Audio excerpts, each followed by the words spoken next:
Welcome to the Grande Bouffe The Big Feast. with myself, Cole Smithey, and my co-host, Mike Lacy. How's it going, Mike? It's going pretty well. How are you? I'm good. I'm glad that we got around to a Takashi Miike film. Takashi Miike. I heard you looked up the pronunciation. I did.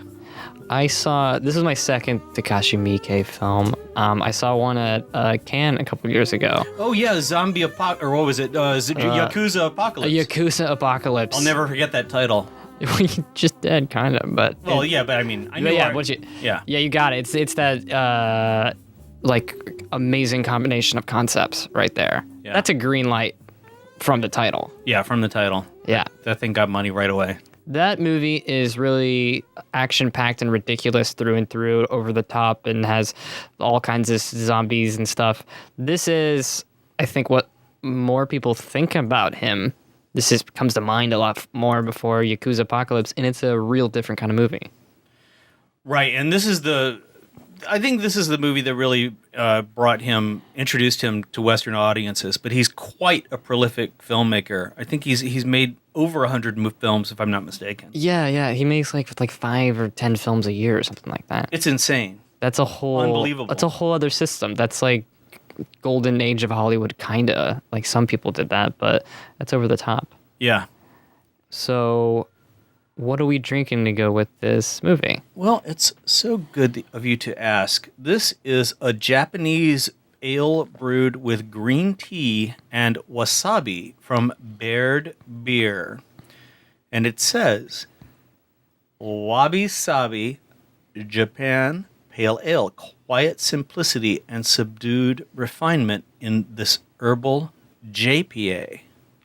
Ooh. Not an IPA, it's a JPA. I like this a lot. It really is smooth, and it has like a little bit of bite from the wasabi, but it doesn't come for a little while. And it just makes me want to sit in like a bonsai garden. I know, it has a real fresh quality to it. There's a lightness to it. I like it. I was worried that it was expired because there was a lot of like sediment in it, but I think that's clearly part of the idea with it, is that it's got these natural ingredients that don't. Well, they're hard to find. I got this one in the neighborhood, $6.29 before tax. We're splitting one of these babies for 11.2 ounces. So you're not going to find this at your local craft beer bar, but maybe a really good one. It's worth hunting down, I think. Yeah, this is delicious. Like I said, it like you kind of just get bowled over with like a sense of like peace and thoughtfulness. Yeah, maybe it's the green tea. Yeah, I kind of wish that we could do a thing where it's like, oh, it's so smooth and nice and goes down easy and fun, and then the wasabi, like I'd say, like 50% into consuming this beer, just kicks your fucking ass and goes crazy and cuts off your feet with a wire. Wow, Mike, that was a little. I don't know. People might just turn the podcast off after that. Oh, did I give you like a switch at the end there? You scared me. Did I start really calm and collected? You scared me. Did I start really calm and collected and then put on this leather suit? No. Oh no. What's happening? And very cutely put things into your eyeballs. Oh my god. Spoiler alert. This movie's not what you might think it is. I think I'm going to have to give Mike a tranquilizer. Oh no. What's happening again? This is the most we've play acted on a podcast. So this movie, I think, is wrongly credited with contributing to the torture porn subgenre that has since come and gone when this film came out in 1999. But it did influence Eli Roth, who did Hostel, which is total torture porn, and Takashi Miike even has a little cameo in that film. I didn't realize he was in Hostel. So tell me more about you thinking it incorrectly. Let me try to see what you're saying. I think this movie's not in that vein, really, but I can see how people like Roth and fans of that movie would flock to this, whether at that time or like in retrospect, as being some kind of, like honing beacon to what they're into. But this movie doesn't seem to be about that. it's got an enormous twist, I suppose. Well, let's set it up a little bit for our wonderful listeners. And by the way, I noticed that we have some listeners in Saudi Arabia. I wanted to welcome them. Oh, wow. To the podcast. Thank you in Saudi Arabia for listening to us. From the kingdom. Yeah.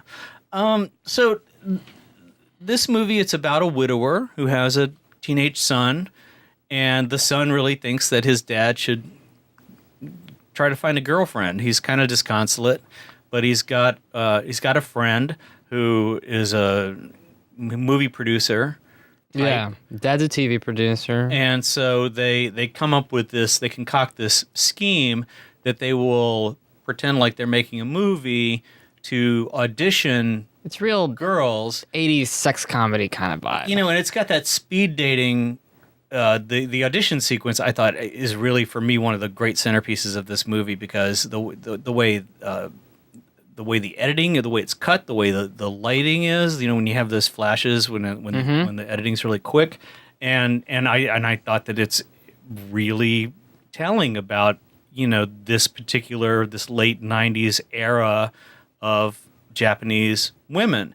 And the conceit of the film, the fake film that they're making, is that it's going to, you know, make somebody a star. They're going to be the heroine of their own story. Right. They invent this MacGuffin movie that's going to just basically get them to the love interest for it. And certainly, I mean, this is a conceit as old as movies are. It's basically why movies exist. Theater, it's why movies exist. It's the old casting couch thing. Yeah. Oh, I know. Or, you know, or the artist. I'm a painter and I need to have nude women around me. Yes. All the time. What's Mr. Rivera? You want me to take But my I am an clothes? artiste. I thought Take your you clothes did off. landscapes. Okay. Keep your clothes off. Stand there. The way he looks at me, he understands me. So there's a lot of complexity in the narrative that I think isn't so friendly for Western audiences. I felt like some of the stuff was lost on me, and I also, because of Japan's history with World War II, I think that, you know, it's in everything. The war is such a big part of Japan's culture and their recovery from, you know, of course, the terrible bombings in Hiroshima and Nagasaki. And so I feel like there's these cultural things that are happening. There's obviously painting the patriarchy in a certain way, and this film's been accused of being misogynist and misandrist. Yes, and against men and against women. Mm-hmm. Yeah. If there's a subtext about, or, you know, you're seeing something about like a post-war thing, it's definitely not overt. It's not overt. These are men who are totally dressing up like Tim Robbins from The Player, you know, and they have their own version of that industry. They smoke Marlboros. I mean, there is, you know, but see, already we're talking about things that are very American. That's what I was saying. Is like it's totally Western. It's totally American, and there's little like glimmers of an authentic Japan and an authentic Japanese like culture in there. Like what he's looking for is not like some buxom white looking like girl that's gonna like rock him in the sack. He wants someone who can play classical piano and maybe one who can do some traditional Japanese dancing. Definitely this like submissive, petite. Obedient is a word. Obedient, that comes into the language. But his intention is romantic. I never felt for a second that he wasn't a romantic soul. Yeah, he's being a trickster, obviously. It's kind of, you know, it's fucked up to lie and pretend you're gonna make a movie, but in the world of deceitful actions and cruelty in this movie, I think it's not that high up there. Well, and he does come clean pretty early on. He says, you know, it looks like this movie's not gonna, and he doesn't even call her back as a callback for the movie. He calls her because he's interested in her. Yeah. So he's not. It's not like he's stringing her along. He never makes any pretense about to make her think that this thing's going to happen.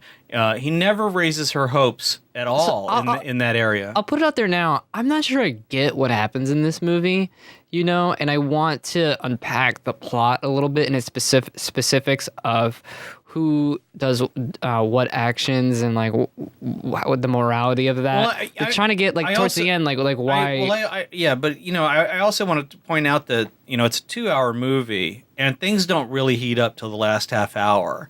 It's a slow movie. It really takes its time with developing the characters. You really get that connection of the father with his son. Yeah. He's got the housekeeper who sees his situation and comments that men, something to the effect that men can't manage their lives without a woman. It's like, you need a woman, Mr. Smith, and that kind of thing. Right, and she clearly would step up to the plate. And then he's got the coworker who he slept with once, who right. They did reveal that it did happen. They telegraphed that so well, I thought. Like, she had this look on her face when she says to him that she's getting married, and she's kind of waiting for him to react, and he's just like, congratulations. Yeah, well, that's great. Yeah.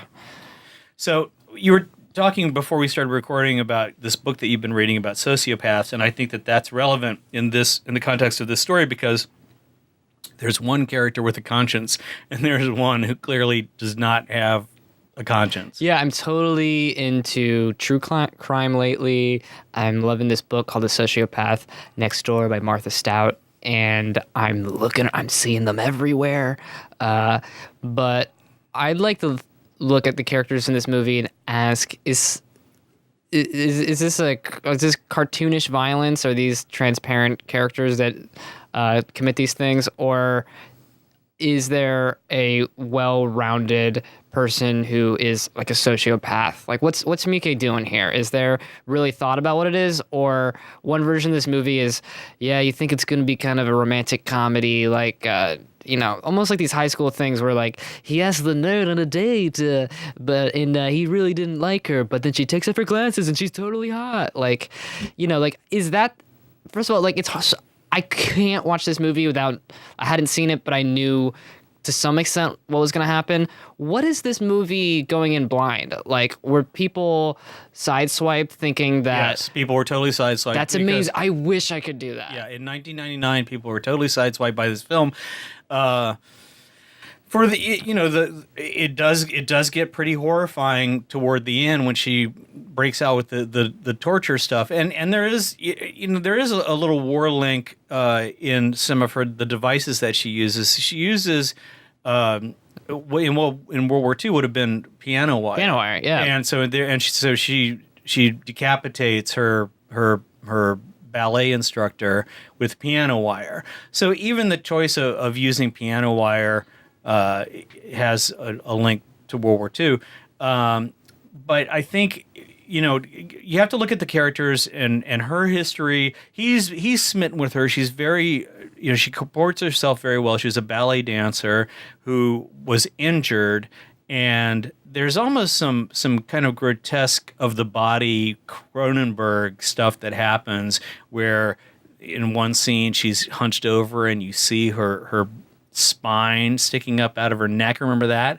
And it looks very grotesque and unnatural. She's like a very skinny cat. Yeah. And she lies to him about everything. She never worked for the record company that she said she worked for. She doesn't work. She doesn't work at the bar. And the guy who his cohort who helps manufacture this audition idea tells him, she's bad news. I can't find out anything about her. And so that part of there's a little bit of the narrative that is, listen to your friends. If your friends tell you that this person is a bad animal, they might just be a bad animal.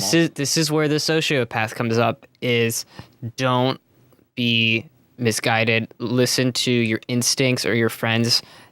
She may be cute. She may be checking off these boxes. She may remind you of your dead wife, but kind of weird she lied about that record producer thing. Kind of weird she said she worked at a restaurant that's not even existent anymore. Like, kind of weird, nothing checks out, but she's so nice, but she's into you. Red flags and then cut are real. Then cut to her apartment where she's sitting with the phone on the floor and there is a person in a giant canvas bag in her apartment. Is there any possibility that that's not a person? Like the bag jumps, it's like yeah, no, we know. We know there's a body in there. There's a person. So, God, and as we discover later on, some of his digits and other things have been removed. I would love to. So, did you see this movie Blind? Like, I would love to. I saw it blind when it came out in '99. I did. Yeah. Tell me that experience. So it was really scary. It was shocking. It was really shocking. And and the stuff that she's using needles.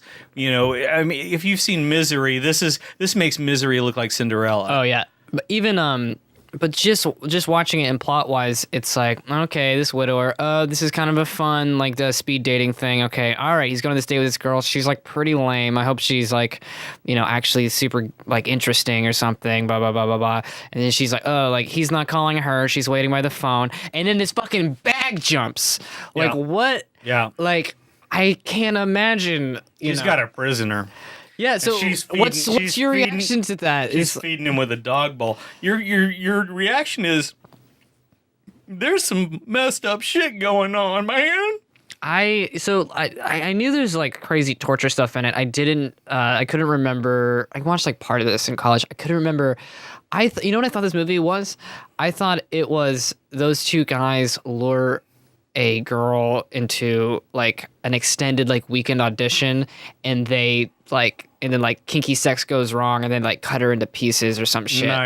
Nice. So I guess I was surprised, but it was quickly I figured out it was just kind of the opposite of what I thought, which is in some sense more empowering. I want to talk about this thing that I've seen in movies where women are shown to enroll like as being empowered and equals to men by being as terrible as men can be. That's kind of like the message of like Hateful Eight, which has kind of a feminist message, because you have who is it? It's not Holly Hunter. Who's in that movie? No. But the female lead is wait, who is it's Jennifer Jason Leigh. Oh, Jennifer Jason Leigh. Yeah. She's like the worst person of them all. Oh yeah. Which is in this universe kind of demonstrating her worth. So there's this kind of weird thing where it's like, if you can be as evil as a man can be or more, then you're there. And it's like, is that ultimately a feminist message? Well, it's just equal opportunity. There's bad people on both sides of the tracks, and it's just because you're a woman or just because you're a man, anything goes. And her whole thing is, you men are all the same. And that's how many times do you hear that every single day of your life as a guy? So, I mean, I hear it in movies. I don't really hear it. Really? But you see it in the way that women treat men, that they have a predisposition. I'm not saying that it's not fact based. I'm just saying, everyone has a disposition based on experience.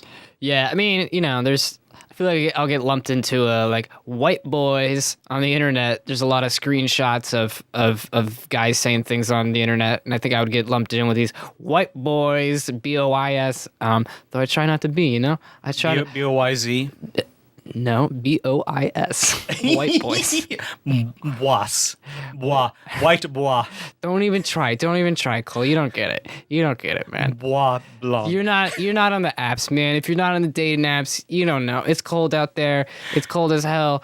It's tough, and you just try not to get screenshot and blown up and be just part of the problem, Yeah, no, I so you be a nice guy, and then you're a nice guy. Then you're like, he's a really nice guy. Yeah, you never want to be the nice guy. Yeah. You never want to be put in the friend zone.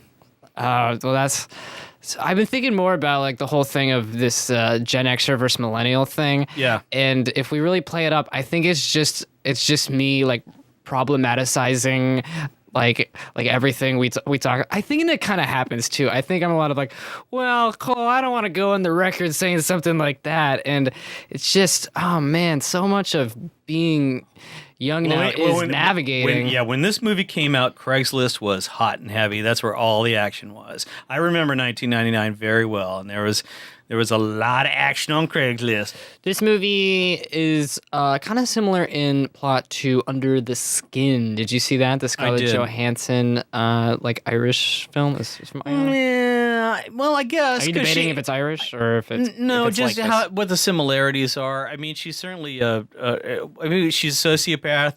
She's a serial killer. She's yes, she's.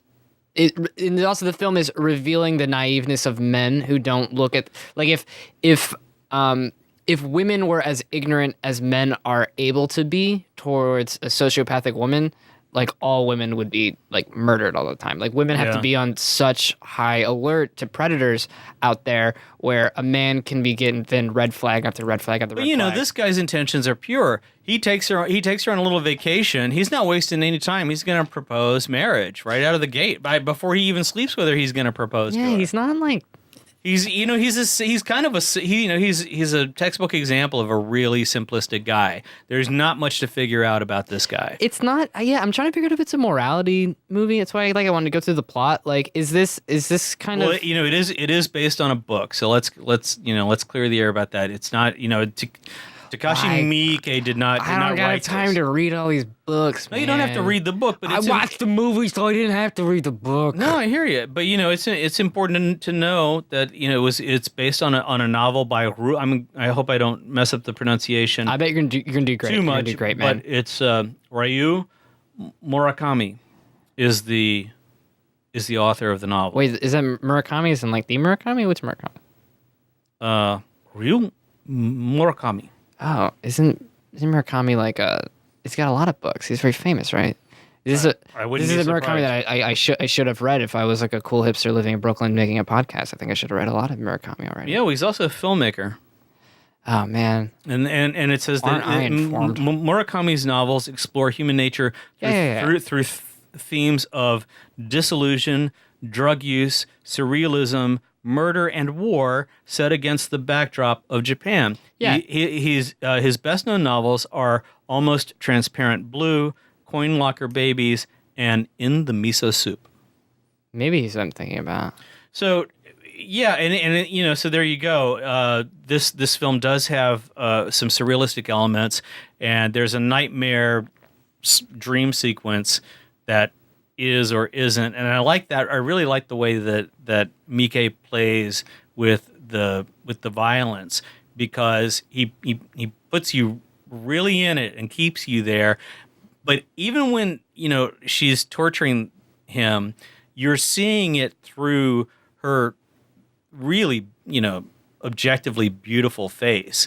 And so he's kind of playing with, if you wanted, you could make any porno movie that you want, and just listen and just show the woman's face, and that's all you need. And I'm Curious Yellow is a movie that points that point out, and that's what you're having here is you can't help but fetishize her features, even while she's committing these horrific acts of torture, because she's getting, she's getting a charge out of it.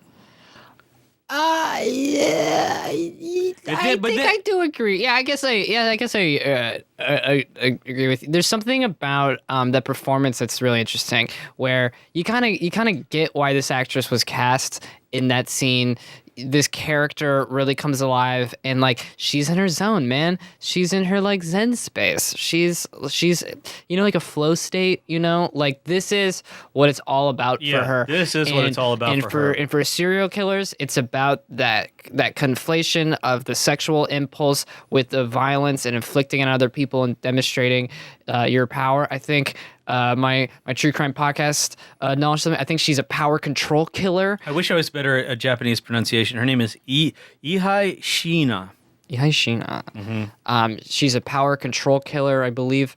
And she is objectively gorgeous, really stunning. She's a beautiful woman, and I do. She was also in Tokyo Gore Police, Hell Driver, and Eureka. Are these Miike movies? I don't think so. Tokyo Gore Police sounds like it might be. It might be, yeah.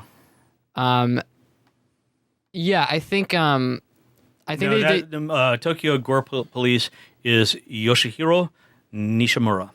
What are you getting out of the plot where this guy falls in love with a pretty woman, ignores some red flags, but you really don't assume the worst case of these red flags would be that she's like keeping a dude in a fucking bag and like feeding him out of a dung I have an aside, just as a personal, my own anecdotal thing. Is this about the movie Crash? We have that segment to look forward to. Thank you for bringing it up. But and we're not there yet. But I had dated a Romanian girl for a few years when I lived in San Francisco, and I was kind of hung up on. She was Hungarian, but she'd escaped from communist Romania, and so a couple of my friends, met this Romanian girl at a party, and somehow my name came up. And they decided that it would be a great idea to have a big date and kind of set us up. And so we go on this date. I can't remember the restaurant. It was somewhere down near Union Square. And, everything was lively and fun during the dinner. And then, I took her in a cab, took her to her apartment in Hell's Kitchen. And then, that was it, good night. For whatever reason, she had kind of pretended like she was into me, but when we were alone, she was like, okay, I'm gonna go home. So gentlewoman, she's not in, she's. But during the dinner, a gentlewoman. What the fuck am I? I don't know what. She didn't want to bang you, dude. Big deal. Well, there's a little more to it than that.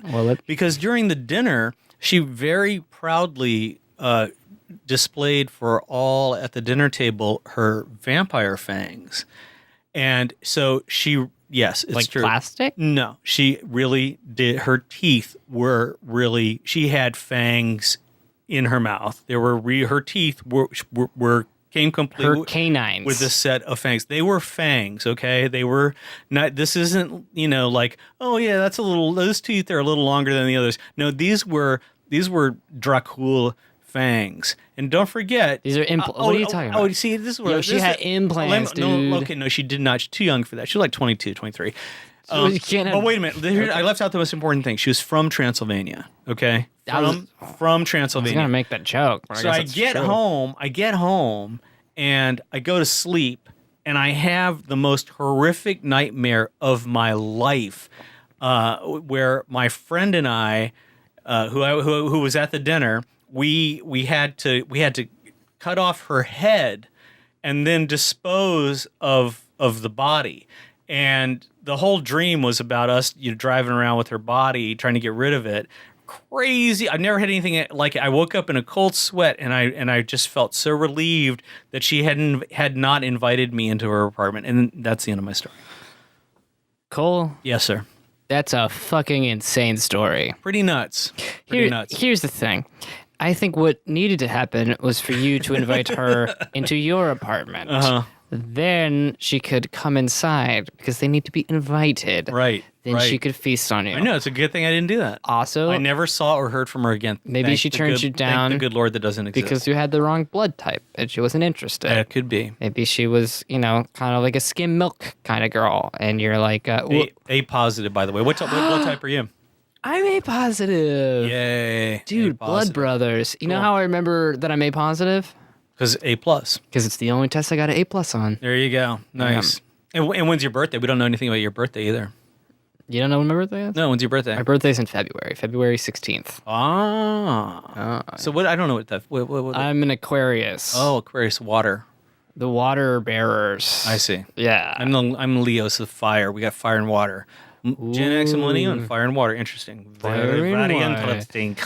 Cole, we'll talk more about that story. So you think she was just born with vampire teeth? Like that was her natural state? Mike. And she was from Transylvania. She was from Transylvania. She proudly displayed her fangs during the dinner. There was no mistaking that she had fangs. You can get them, and you could get like teeth implanted, like veneers that look like.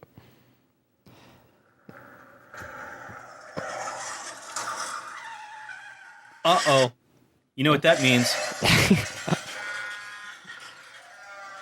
It's time for our crash segment. Was that a car crash? That is a badass car crash that thankfully we weren't involved in. But we are at that point in our podcast when we have to, diverge and talk a little bit about David Cronenberg's Crash. All right, what are your thoughts on Crash this week, Cole? Well, I just wanted to, it was a very controversial film, and I think it's still a controversial film. I think that even if this movie came out today in 2016, I think it would still rile a lot of people. I agree with that. It would be like a Lars van Trier kind of movie where people make a big deal and like, it's out there, man. Like, don't take your mom. So although it passed by the British Board of Film Classification with an 18 certificate, the film was banned by Westminster Council, meaning that it could not be shown in any cinema in the West End. The West End, isn't that where all the theaters are? Like all the, come on, that's really? Their Broadway. That's so crazy. What do the American equivalent? Oh, you can't show Crash in Times Square. I was gonna say Times Square. Crazy. There's literally 6 enormous movie theaters that no one goes to in Times Square. That's gonna ruin their box office. So there were 2 versions of it released in the U.S. There was an NC-17 and there was an R-rated version. So that thickens the plot too, because how many people know which version they saw? The version that you might have seen, and when the movie came out, maybe you didn't see the hardcore one, but you didn't know. What's so funny is the version I watched was on YouTube, and I'm fairly positive it was the NC-17. It's the NC-17. Yeah. Well, no. Have you noticed that? Like, there's no NC-17 movies ever anymore. There was a whole spate where what was everything they were just giving them out. What was Nymphomaniac? I don't know. I think it might have been NC-17. Really? I mean, it's his movies are the only ones that come to mind that do that. But I agree in the mid 90s, early 2000s, they would come out. Like what was the movie that made Hilary Swank a big deal? Brown Bunny. No, I'm thinking of Chloe Sevigny. Chloe Sevigny. That was an NC-17 though, right? It had to be. And then where she filleted Vincent Gallo. I saw it in Cannes, and it was quite boring. Yeah, I've actually never heard a review of that movie. I've only seen it on like Mr. Skin, in like. Oh, it's so awful. It's really bad. I'm thinking of the one where Hilary Swank plays a trans boy. For some reason, I think that might have been NC-17.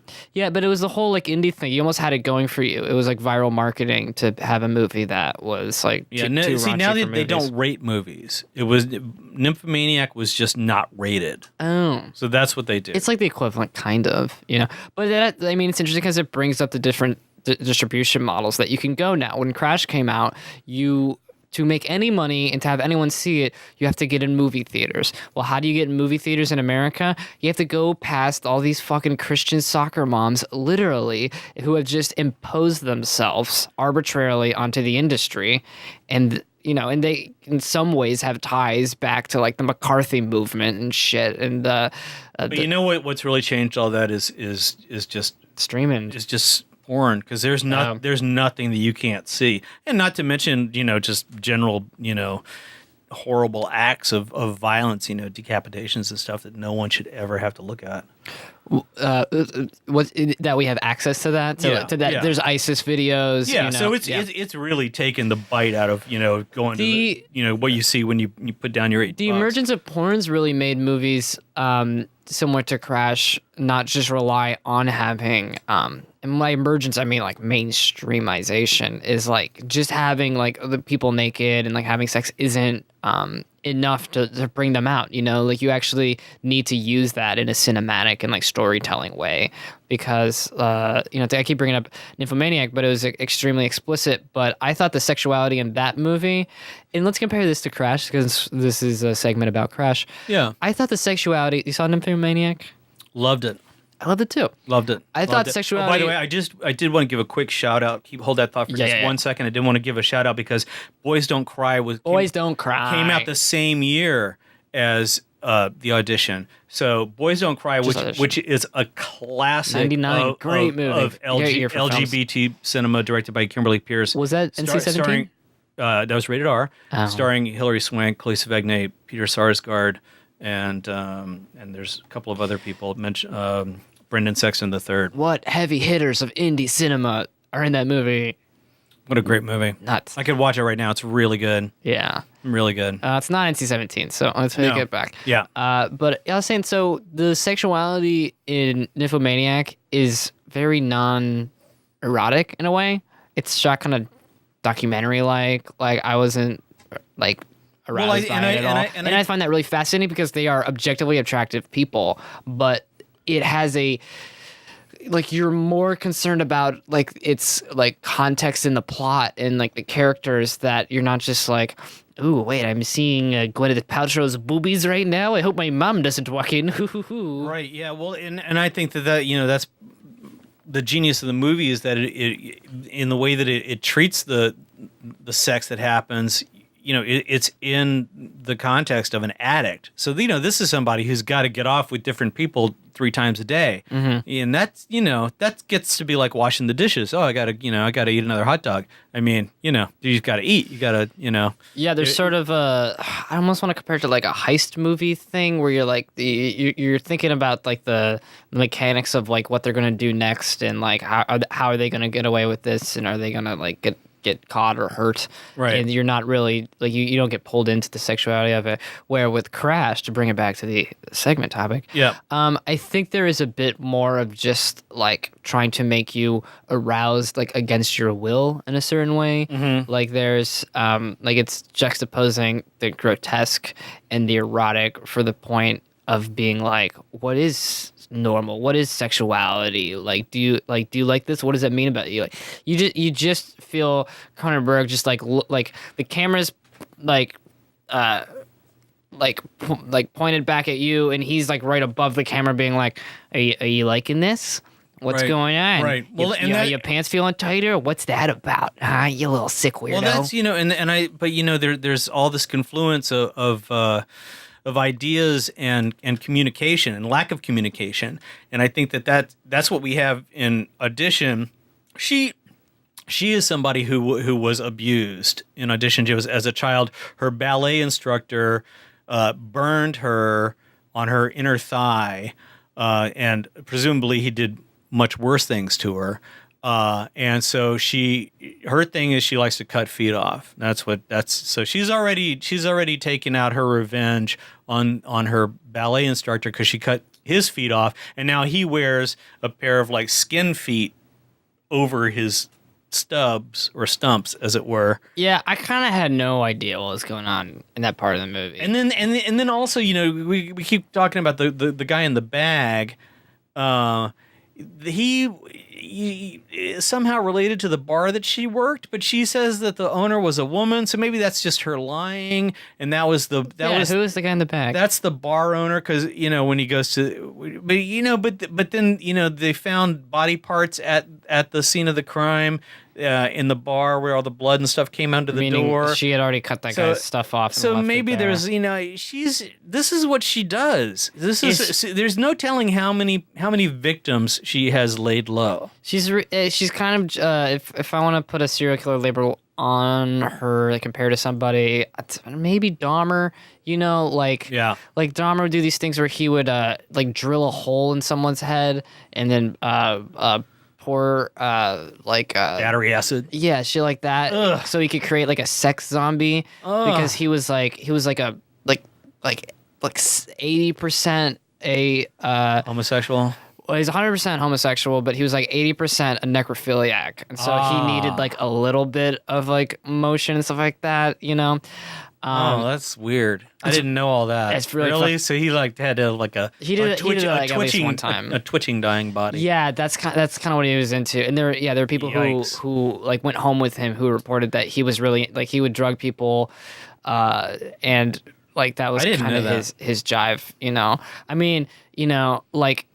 Throw that in context with like a Bill Cosby type thing, like that is a form of like necrophilia, you know, like wanting like the person has to be unconscious, but you know, like it puts a different light on the roofing thing. You know, not to say that there's a normal kind of sex, but at least a non completely violent, illegal, terrible form involves people being awake and conscious and consenting. So I just wanted to stay on track with this whole thing about how people communicate themselves sexually, how they communicate what they want or don't communicate what they want, and how this lack of communication leads to a lot of trouble, a lot of problems, because especially in this day and age where everything's about consent, and you got the whole Trump thing. I mean, it's our society is riddled with this thing where people, it's rape culture. They don't, yeah, of course, but they don't, because people don't communicate. Are you saying if this girl was just like, look, I'm into feet stuff?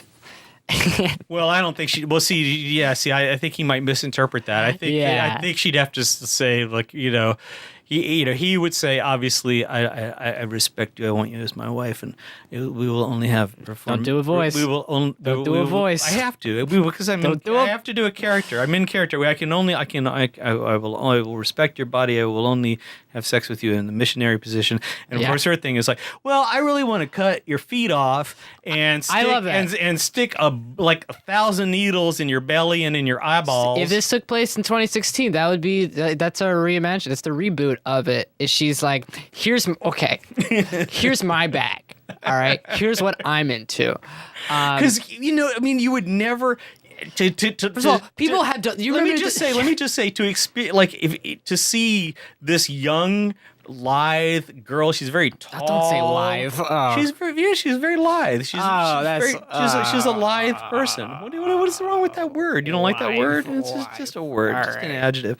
Anyway, it's very lithe. She's very moist on the skin. I don't know about that part. We didn't get there, but maybe she is. And so to I just want to say gross words. To see her,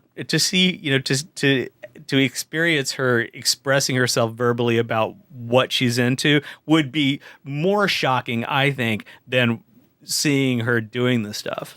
Right. So I guess watching this movie without seeing it is like, oh, she's gonna come out of her shell, and then he's gonna like reveal. You mean watching this movie without knowing anything about it? Yeah, exactly. I think it'd be like she's gonna come out of her shell, and like you're gonna see the real her, and she's gonna like blossom, and he's gonna be exposed for the fraud, and they're gonna like break up, and then he's gonna win her back through some grand gesture and like come around and stuff like that. But instead, it's like, nah, she's conning him. She is actually not this simplistic, docile, subservient woman. She's a brutal psychopath who has been, the one thing that I don't like is like I wish she was like also kind of like a psychopath before she was abused. I don't love it, like the plot with serial killers of just like bad things happen to good people, because bad things happen to good people all the time and they don't grow up and cut off men's feet with like this insane joy. But it's her, like, I think. Okay, but see, this brings us back to the trauma of war, which, if you grew up in Japan, if you were a child during World War II, there's no way that you didn't carry that with you every day of your life for the rest of your life. And so, it is about trauma. It is about what that. I just don't know if it's like, does the war come up at all? I mean, like, I kind of like, it kind of makes sense to me. What word? Does the trauma? war? The war. war. Like, I mean, like, I don't know that much about Japan, so it's like that's a dot I connect. It's intrinsic. You're dealing with at least 3 different generations in this movie. We're looking at 3 different generations of Japanese. But like, okay, 1999, you also had American Beauty. Do you interpret that through the lens of World War II? We didn't get. No one dropped the A-bomb on the United States. We still lost. That's a whole different bag. That's a whole different thing than walking down the street and seeing people, with their skin dripping off their bones. Sure. I mean, I just. Don't say sure. I mean, well, yeah. I mean, of course. I'm just. I want to see contextual evidence of that being like, like up for like what's happening in here. I mean, one thing is war or not. It is about trauma. Trauma comes up. Well, we already talked about it in the context of the author, Ryu Murakami, and so that is a through line of his novels. So. It's there. Well, like, then the other angle to go is like, okay, well, I'm not a Japanese, and the bomb didn't drop on me. But what is universal is the trauma, and they do talk about trauma, and I think the sort of like the thesis is in that little speech that he gives her about how these terrible things happen to us, and we see loss and we see death, but we have to persevere through that and become. I mean, I don't remember the speech that well, but anyway, but he, like, go back and watch it. But do you remember this? Like, he kind of gives a nugget of his worldview, and I think that somehow is indicative of what goes on to happen, and the commentary is coming from that. Is he has this like very blissful, optimistic view that provincial. He has a very provincial idea of relationships. He has a very provincial idea of sex. He likes pretty women. That's what his son likes, pretty women, and he appreciates that in his son. So he has this appreciation of feminine beauty. Like it's almost like he thinks like sometimes bad things happen to good people. He doesn't say that. No, but it's like his philosophy is not that much more complex. You know what I mean? Like I feel like he thinks he's gonna be. I think he's just a romantic, and which I think is like a worldview. He's somebody who's he I don't know if it's style over substance, but he's not a very deep person when it comes to relationships and what he expects out of a relationship, and I think that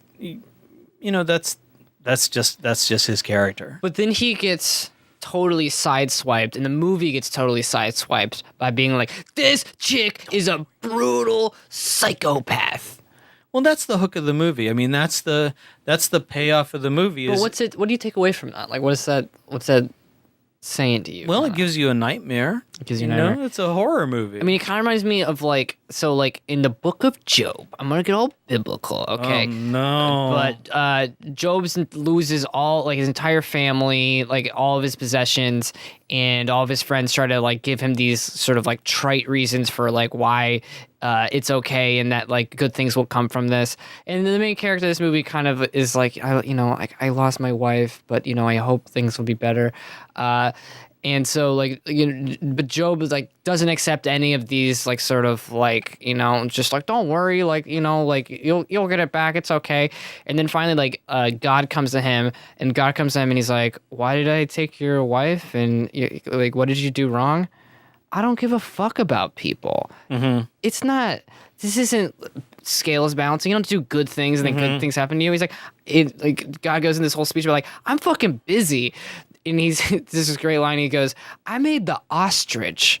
I'm not fucking thinking about your kids. And that's kind of how I feel. It's like, his actions don't. I think if anything, because this movie was made in 1999 and now there's stuff like OK Cupid, I think if anything, this is an indictment of, this movie is prescient in its indictment of things like OK Cupid and speed dating and all that stuff, because it's you're putting in a relationship, creating a relationship in an unnatural way, which is fed by things like overpopulation. Your question about like what do you come away from this movie with? Well, you come away from this movie with a lot of questions, a lot of issues that you can pick apart and dissect, as we've just barely scratched the surface of. So it's definitely a social satire. There's a lot more to it than just being a horror movie. It's very elegantly shot. I love the way the thing is shot, and the stuff that he does with lighting is very interesting.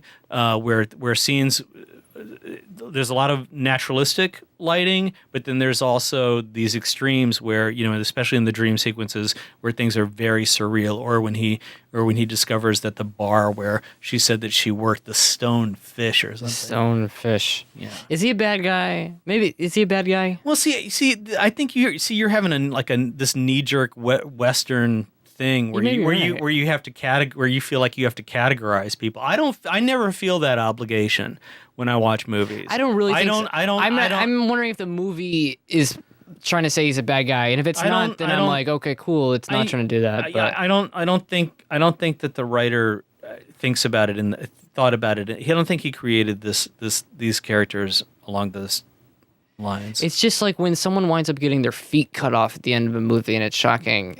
If it's not because they on some like in a horror movie, there's this weird moral through line, which is like, don't be slutty as a teenager or you'll get a knife in your face. And Well, like, that's Western culture, yeah. yeah. Yeah. And if I this think- movie's not that, which I think, like, the more I talk about it, the more I don't think it is. I think that Takashi Miike was surprised that this film became the hit that it did over here. He didn't make it for Western audiences, and I think it showed at a film festival in maybe Toronto, and that's where it picked up its buzz, and then it became really popular. So he wasn't thinking along the lines of Western ideology at all. And so I think to try to impose like a Western ideology on it, I think it's kind of a mug's game to do that. I think that may be right, and I think that's why it's like it is a bit sad, as you were saying at the very beginning, that this is sort of adopted into a genre and a cult of torture porn, and it is distinctly not of that ilk. Yeah. This is not Saw. This is not a movie where you go in. I mean, this movie really earns its stripes, and that's the difference I think between any good dramaturgy. And Hitchcock did it. You have to earn the audience's respect, and that's the thing that torture porn just completely threw all that out the window and said, we're just going to show you as much horrifying, graphic, gross shit and try and freak you out as quickly and for as long as possible, and then let you off the hook. If you're into this for the torture porn or like the body special effects, I feel like you'd be disappointed by this movie. Yeah, don't go look into this movie for that, because the horror stuff that's there, I think it's really tastefully done. I mean, yes, it's gut-wrenching. It's really hard to watch, but it's like Reservoir Dogs, where you're not really seeing the famous scene where cuts the ear off. Where he cuts the ear off. He's dancing around and stuff, and he's pouring gasoline on the guy. So much of it is just the suspense and the tension, because what a bad, evil. This guy is... It's the context of it is what's so important. He's so mean. He's so vicious. If you watch the foot scene in this movie, if you watch the ear scene in Reservoir Dogs, you don't really get the weight of it. You watch any fucking crazy scene from Saw, you get it. I think you get it plenty out of these movies. I think No. I'm saying like I think you get it more out of these movies. No, I was saying there's like you don't get the it's essence of the movie. It's your imagination. You don't get the essence of the movie. Blanks. If you see her cutting off his foot with the wire, you're not getting the essence of that movie, and you're not getting the essence of that scene. Like the context for it and everything going into it is so important. And same with Reservoir Dogs, where it's like. Yeah, like when people have to like solve a fucking like escape game riddle, or as they get like a table saw going through their head, you're not like, oh, but she was a nurse, right? Like she had a kid. Like you don't give a shit, because they're not people. They're special effects props. Well, there is another. If we do another Takashi Miike film, there's one called Ichi the Killer, which is still banned in a lot of countries. So, yeah, so that's the one that really gets to the nitty gritty. So if you want to go farther with Takashi Miike, I think Ichi the Killer is his most notorious movie as far as gross out stuff does. But he's directed like children's movies and all sorts of stuff. And of course he did 13 Assassins, which is on Netflix right now. It's a remake of 1963 samurai film, and he also did another remake of a samurai film that we at some point may do the original of. More on that later.